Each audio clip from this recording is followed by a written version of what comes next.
AmaZulu King Goodwill Zwelithini has lambasted government's plans to introduce sex education in schools for younger grades. King Zwelithini says that this could have devastating effects in society. He expressed his views at the weekend at Godu in northern KwaZulu-Natal at the commemoration of the Battle of Isandlwana. Mlondi Radebe has more.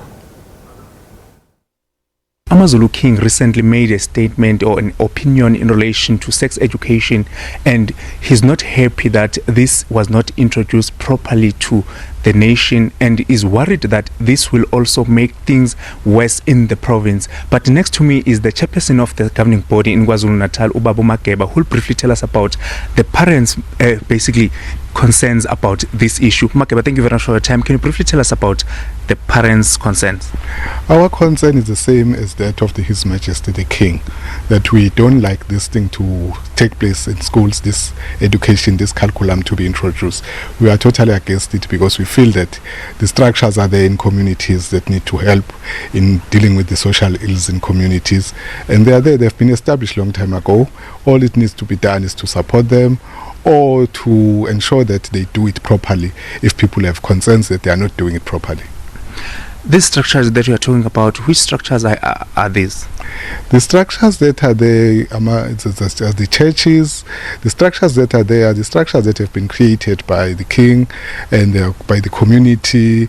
All those structures are there to help to deal with this problem of teenage pregnancy, to deal with problems of social ills as they come. Even government has structures that works with it. There are social workers.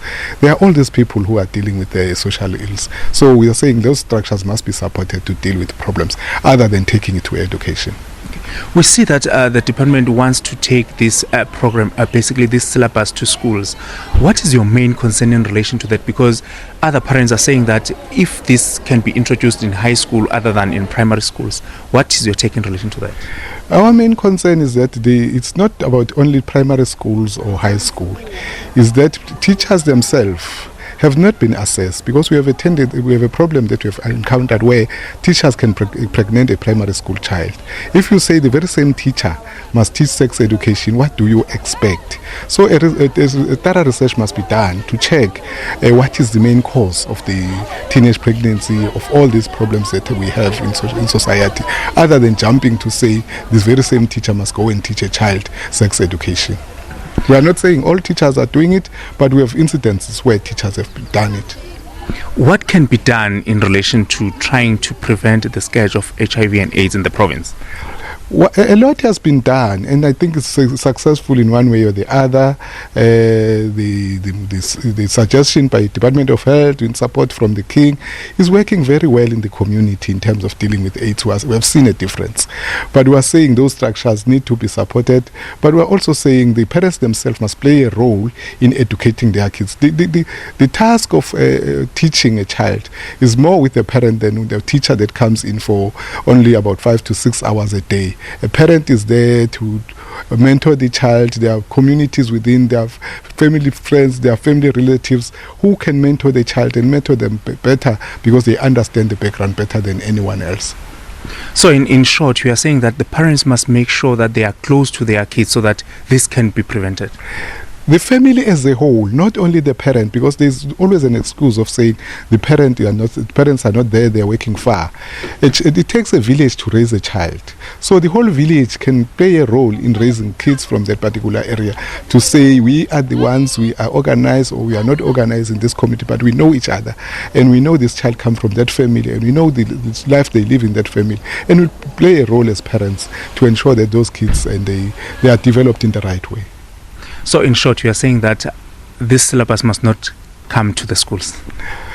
Well, it's our wish that it must not come to the schools, but some parents may support it, but we are saying we are happy that there is an opportunity for a parent to say no if they don't want this, and that opportunity we must make use of it, especially those who are totally against it. But as an organization, we are saying no to this approach to education. There are other priorities.